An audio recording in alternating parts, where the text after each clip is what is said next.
Hey guys, welcome back to my channel Priyu study potter. कैसे हो आप लोग? आई होप आप लोग बहुत अच्छे होंगे। मैं प्रियंका सोनी यहाँ पे डिस्कस करने वाले हैं फ्रॉबल के बारे में। Without any wasting time, let's start for the video.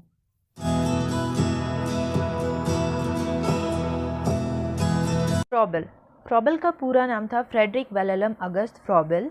फ्रॉबल का एक बहुत ही फेमस कोटेशन या थॉट्स कह लो है कि स्कूल को फ्रॉबल ने गार्डन कहा था, टीचर को गार्डनर, स्टूडेंट्स को सीड्स। ये फ्रॉबल के द्वारा दिया गया है। फ्रॉबल का एक मोस्ट इम्पॉर्टेंट वर्क है या क्रिएशन है किंडरगार्टन, है ना। तो आज हम यहाँ पे सबसे पहले बात करेंगे उनके लाइफ हिस्ट्री के बारे में। Froebel was born in Germany in 1782। Froebel का जन्म हुआ था साउथ जर्मनी अप्रैल 21, 1782 में। Mother of Froebel died during his infancy stage and his father neglected him. His father married another woman. जो फ्रॉबल की माँ थी वो मर चुकी थी पहले ही। जब फ्रॉबल बहुत ही छोटे थे तो उनके फादर ने दूसरी शादी कर ली थी। तब से फ्रॉबल को नेग्लेक्ट किया जाता था, उनका अच्छे से केयर या ध्यान नहीं दिया जाता था। देन क्या हुआ कि uncle of Froebel adopted him at the age of 11। उनके अंकल उन्हें अडॉप्ट किए और उनका अच्छे से रहना, खाना पीना सब पे ध्यान दिए। He got training as forester at the age of 15। उनका ट्रेनिंग उनको मिला फॉरेस्टर का 15 साल की उम्र में। He spent 2 years in the forest alone and possibly developed deep love for nature and developed the habit of contemplation and observation.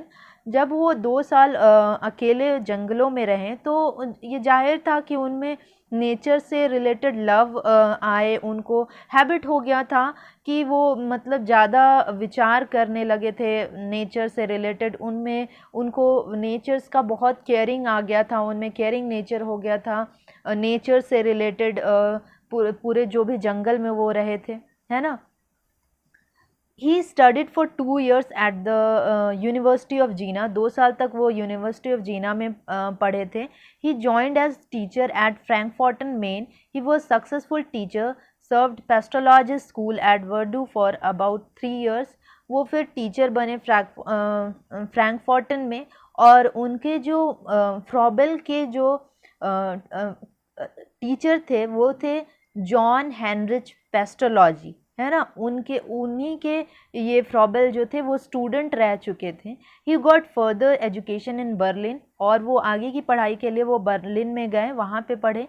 फ्रॉबल open his kindergarten ब्लैंकबर्ग इन 1827। उन्होंने अपना पहला किंडरगार्टन स्टार्ट किया था ब्लैंकबर्ग में इन 1827 में। Extensions lectures and training for teachers in line with kindergarten. और वो उन्होंने अपना जो किंडरगार्टन बनाया था उनका उन्होंने बहुत ही ज़्यादा विस्तार किया, प्रचार प्रसार किया। Kindergarten is a German word. ये एक जर्मन वर्ड है जिसका मतलब होता है कि it means the garden of children, मतलब बच्चों का बगीचा, है ना। His slogan was let us leave for children. इनका स्लोगन था कि हम बच्चों के लिए जियो, बच्चों के लिए कुछ करो। क्यों? ये उनका थॉट्स उस टाइम से आया था जब उनको इस तरह का केयर, उनको इस तरह का पढ़ाई ना मिल पाया हो, उनको केयरिंग नेचर नहीं मिल पाया हो, तभी से। क्योंकि उनकी हमने जैसे लाइफ हिस्ट्री में पढ़ा कि उनका जो बचपन था वो ठीक नहीं गुजरा था। उनकी माँ का देहांत हो गया था और उनके पापा ने दूसरी शादी कर ली थी। तब से ही वो, और ये सब उनके इन्फेंसी एज में हुआ था। इसलिए यहाँ पे जो भी हम गार्डन में पढ़ेंगे या फ्रॉबल के बारे में पढ़ेंगे तो ये सारा रिलेट है करता है इन्फेंसी एज में, जब उनको खेलने के लिए नहीं मिल पाया, उनको रहने के लिए अच्छे से नहीं मिल पाया। The system of kindergarten is based on the principle of teaching children through play. वही बात यहाँ पे कह रहा है कि जो सिस्टम है किंडरगार्टन का वो टोटली निर्धारित करता है कि वहाँ के बच्चों को खेल खेल में पढ़ाया जाए, सिखाया जाए। अब फ्रॉबल का जो डेथ हुआ था वो 1862 में हुआ था। 1862 kindergarten system of education for pre school education of children of age group 3 to 7 यहाँ पे उनका डेथ हो गया था 1862 में। और किंडरगार्टन का जो सिस्टम था प्री स्कूल एजुकेशन के लिए, वो था ग्रुप 3 साल से 7 साल के उम्र का बच्चों के लिए था। उनका जो बुक्स था, उनका जो वर्क्स था, पहला था एजुकेशन ऑफ मैन, दूसरा pedagogies of kindergarten, mothers play and nursery songs, education by development. उनका एम्स क्या था एजुकेशन का? Aims of education realisation of unity, है ना। तो यहाँ पे वो बात करते हैं कि एकता, मतलब रियलाइज़ करना कि जो भी है वो गॉड से मिला हुआ है, रियलाइज़ करना गॉड को, realisation of unity in diversity, मतलब कि अनेकता में एकता रियलाइज़ करना, या एकता में अनेकता, है ना। ये रियलाइज़ करने का बात कर रहे थे गॉड से, कि जो भी हमें मिला है नेचर्स के थ्रू मिला है, गॉड्स के थ्रू मिला है।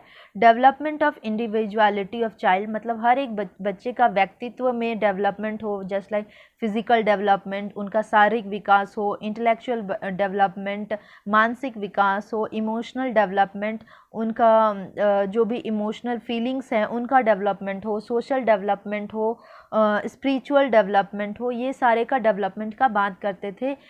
इन्वामेंटल अवेयरनेस, उन्होंने कहा कि इन्वामेंट में अवेयरनेस, हम लोग का जो भी पर्यावरण है उसके बारे में हम लोग अवेयर रहे, है ना। नेचर स्टडी के बारे में उनका जो ये एम्स था वो बात करता था, नेचर स्टडी के बारे में। डेवलपमेंट ऑफ वैल्यू सिस्टम, यहाँ पे मतलब उनका उनका वैल्यूज़ को डेवलप करने की बात करते थे वो, कि जस्टिस, ट्रुथ, लॉयल्टी, कॉपरेशन, ये सब में उनका डेवलपमेंट हो बच्चों के में।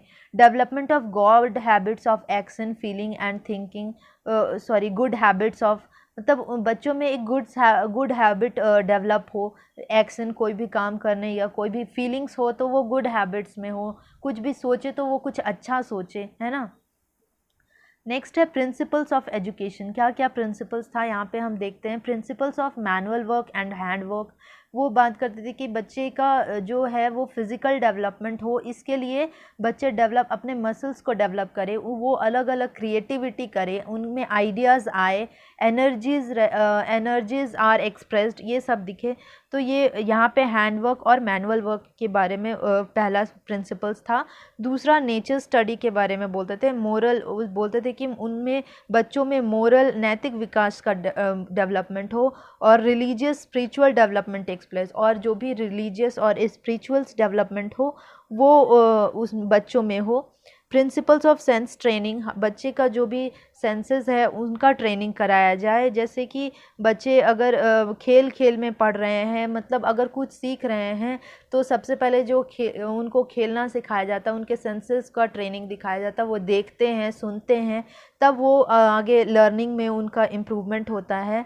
The maximum concrete to abstract being followed at this stage, और यहाँ पे बोलते हैं कि कंक्रीट टू एब्स्ट्रैक्ट में उनका जो डेवलपमेंट हो वो हो thinking abstract develops through concrete experience, है ना। मतलब वो किसी भी चीज़, एक ठोस चीज़ को देख के या खेल के, किसी भी ऑब्जेक्ट को लेके, पकड़ के, छू के, तब उनमें एक डेवलपमेंट हो, सेंसेस का ट्रेनिंग हो, वो हर एक चीज़ को छुए तो देखे कि हाँ ये हार्ड है, ये सॉफ्ट है, वो सब का खुद इस तरह से उन बच्चों में डेवलपमेंट की बात किया करते थे। प्रिंसिपल्स ऑफ यूनिटी, एकता का बात यहाँ पे आता है। There is an internal unity like God, all things have their origin of God, origin in God, the internal unity, मतलब जो भी यहाँ पे बात करते कि जो भी एकता है, हर जो भी हमें मिला है वो सारा कहाँ से आया है? गॉड से। Man and nature are simple different forms of God, जो भी मैन है और जो नेचर है वो दोनों डिफरेंट फॉर्म्स, भगवान का दिया हुआ दो अलग अलग चीज़ों के बारे में बात करते हैं। Unity in origin, God is the source of origin of everything, यहाँ पे बोलते हैं कि जो भी हमें मिला है या जो सोर्स है, मूल जो चीज़ है, वो सारा आया कहाँ से? गॉड के तरफ से आया है, वो गॉड हमें सब कुछ दिए हैं। Unity of purpose, all things have strive to achieve divine perfection and God. यहाँ पे बोलते हैं कि हमें यहाँ पे किसी भी चीज़ का एक पर्पस है, हमें प्रयास करते रहना चाहिए कि हम उसको और कैसे बेहतर बनाएं, है ना। Principles of individuality through process of socialisation, हम लोग का जो भी प्रिंसिपल्स ऑफ इंडिविजुअलिटी यानी व्यक्तित्व जो है उसका एक प्रोसेस है, सोशलाइजेशन से प्रोसेस हमें डेवलपमेंट होता है, यानी personality of child should be develop, मतलब हम बच्चों का जो भी पर्सनालिटी है, व्यक्तित्व है, वो डेवलप होना चाहिए। और वो डेवलप कैसे होगा, एक सोशलाइजेशन प्रोसेस के थ्रू। और वो सोशल इंस्टीट्यूट कौन सा है, सबसे पहला है कि हमारा घर, बच्चे का जन्म घर में होता है, तो सबसे पहले उनका सोशल इंस्टीट्यूट घर हुआ, यहाँ से उनका डेवलपमेंट स्टार्ट हुआ है, देन स्कूल, फिर रिलीजियस, ये सारे ऐसे प्रोसेस होते हैं। नेक्स्ट है मेथड्स ऑफ टीचिंग। यहाँ पे फ्रॉबल ने जिन मेथड्स के बारे में बताया है कि किन मेथड्स के को लेकर हमें बच्चों को टीचिंग कराना चाहिए, तो फर्स्ट है टीचिंग थ्रू प्ले। तो यहाँ पे फ्रॉबल बात करते थे प्ले वे मेथड्स का, है ना। Play is the characteristics activity of childhood.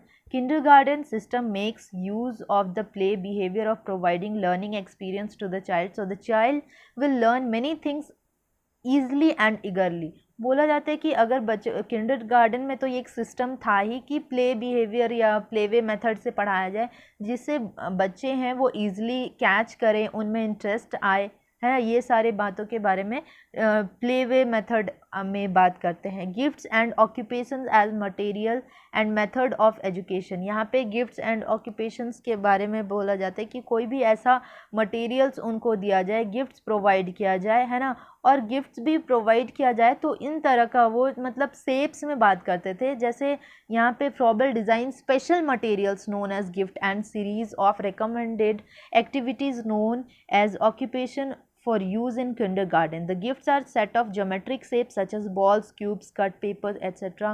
Occupations such as folding paper, clay, molding, etc. यहाँ पे बोलते हैं कि उनको कोई ऑक्यूपेशन सिखाया जाए या फिर उनको गिफ्ट दिया जाए। और गिफ्ट कैसा, ये नहीं कि चॉकलेट, टॉफ़ी ये सब दे दिया जाए, ये उन्हें उनका गिफ्ट भी थोड़ा डिफरेंट था। वो गिफ्ट बॉल्स देते थे, जो सॉफ्ट स्पंजी बॉल्स होता है वो देते थे, क्यूब्स देते थे, ट्रायंगल शेप में हर तरह का मैथमेटिकल पार्ट, ज्योमेट्रिकल शेप्स देते थे उनको गिफ्ट के तौर पे। और ऑक्यूपेशंस में उनको पेपर फोल्ड करना, क्ले मोल्डिंग करना, ये सारे सिखाने का बात करते थे। Teaching through songs, gestures and construction. यहाँ पे बात होता है कि बच्चे को गाना गा कर पढ़ाना, कुछ इशारों में बताना। कंस्ट्रक्शन मीन्स कि उनको कोई भी चीज़ तोड़ के दे देना, वो खुद से जोड़ के सही करे, कंस्ट्रक्शन करे, है ना। Froebel says that singing, gesture, constructing something are the general nature of child. यहाँ पे ये सारा जनरल नेचर होता है बच्चों में। Hence proper organisation of these activities best means of their development. और ये सारा का जो हम प्रॉपर उनको ऑर्गेनाइज करके किसी एक्टिविटीज़ में कराते हैं तो ये बहुत ही बेस्ट डेवलपमेंट होता है बच्चों के टीचिंग लर्निंग प्रोसेस में, है ना।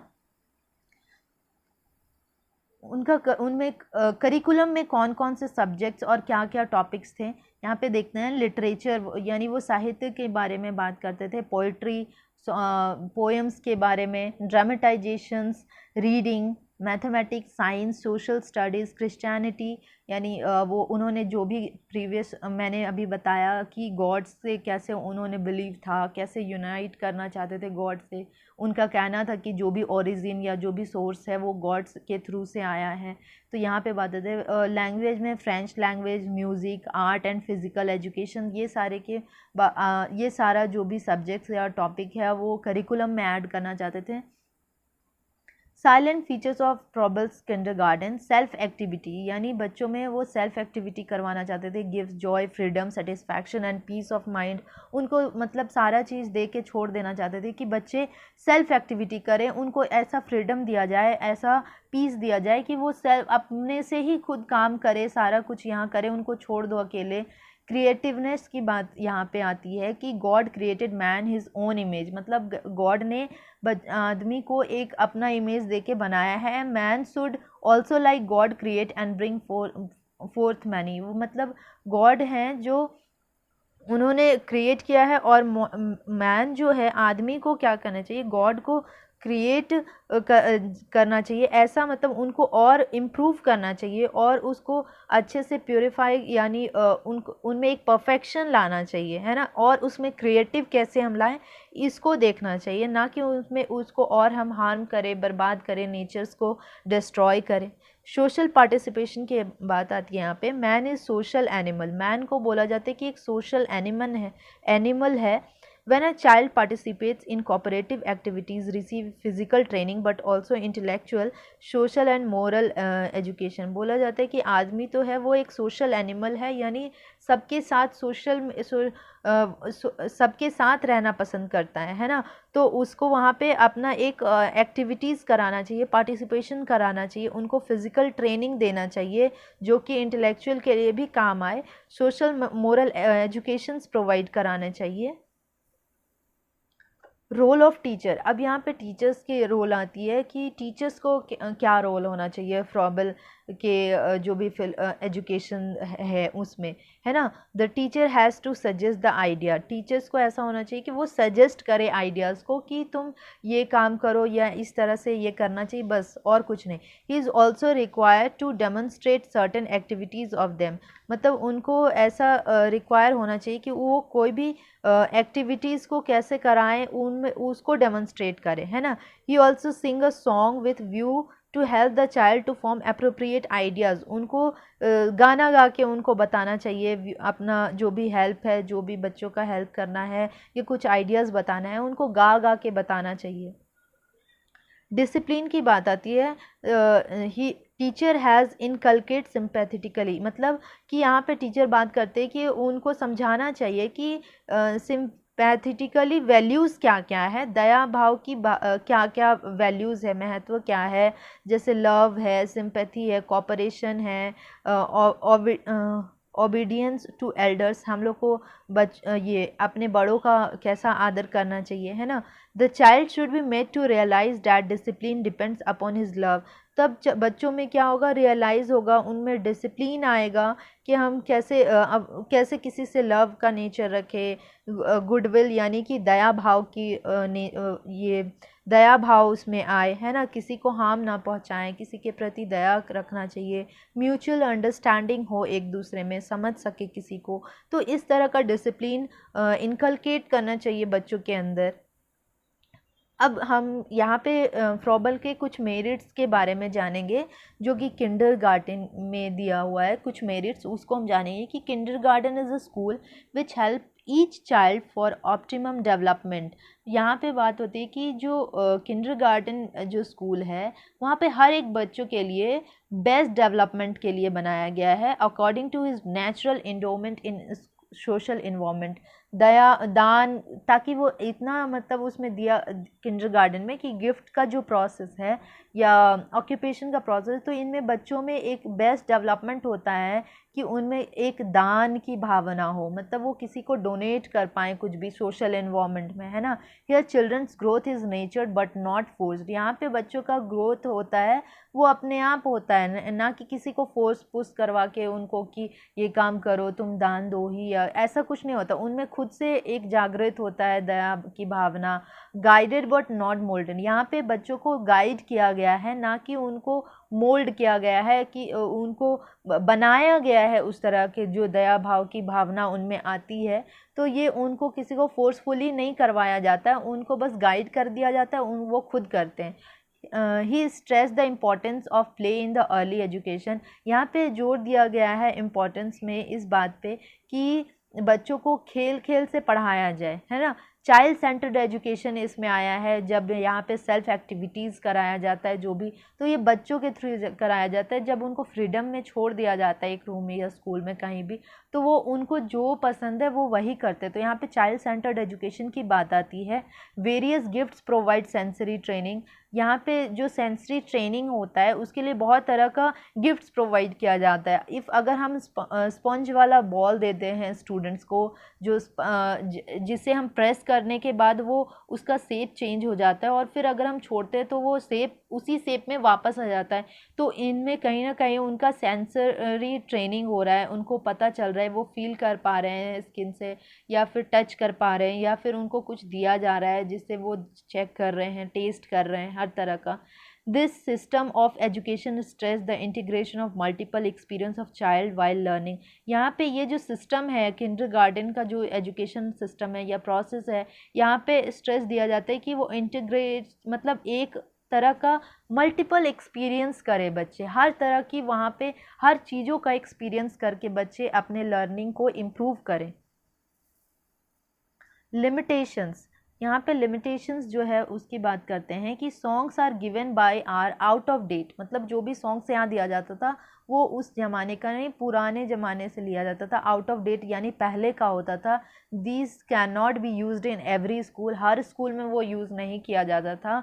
The songs and movements devised by Froebel may not fit in all situations, जो भी सॉन्ग्स या मूवमेंट यूज़ किया जाता था वो हर एक सिचुएशंस के लिए नहीं था, हर एक सिचुएशंस में अलग अलग यूज़ किया जाता था। Too much importance is given handling shapes, और ज़्यादातर इम्पोर्टेंस होता था, ज़्यादातर इम्पोर्टेंस उस बातों पे कि वो हैंडलिंग शेप्स मतलब एक तरह का बोल सकते हैं संभालने में ध्यान दिया जाता था कि हर एक शेप्स को संभालो, एंड फॉर्म्स ऑफ ऑब्जेक्ट्स, हर एक ऑब्जेक्ट को देखने में इम्पोर्टेंस दिया जाता था। मैथमेटिकल नॉलेज ऑफ पीपल्स पे ज़्यादा ध्यान दिया जाता था। जैसे हमने ज्योमेट्रिकल शेप्स के बारे में, उनको हर एक गिफ्ट्स में ज्योमेट्रिकल शेप्स दिया जाता था, बॉल्स दिया जाता था। लर्निंग इज़ नॉट सीरियस, यहाँ पे जो लर्निंग है वो उतना सीरियस नहीं था, क्योंकि यहाँ पे फ्रॉबल ने किंडरगार्टन में जो भी सिस्टम्स लाए गए हैं वो ज़्यादातर प्लेवे मेथड में, सिंगिंग में, ये सब में बात किया गया है, गिफ्ट्स में। अब यहाँ पे जो गिफ्ट आती है वो गिफ्ट जो वाले जो प्रोसेस है फ्रॉबल ने तो उनको यहाँ पे अप्लाई किया, बट जो मारिया थी वो उन्होंने गिफ्ट्स का एकदम उन्होंने मना किया है गिफ्ट्स देने से, क्योंकि एक तरह से यहाँ पे हम देखते हैं कि बच्चे ग्रीडी नेचर उनमें आने लगता है कि गिफ्ट तो मिलेगा ही मिलेगा चलो, तो इस तरह से लिमिटेशंस होती है। There are no definite rules to provide the gifts and games, each one follow his own procedure. यहाँ पे कोई रूल नहीं था डेफिनेट कि किस तरह से गिफ्ट्स प्रोवाइड किया जाए या गेम्स कराया जाए, सब अपना अपना प्रोसीजर यूज़ करते थे।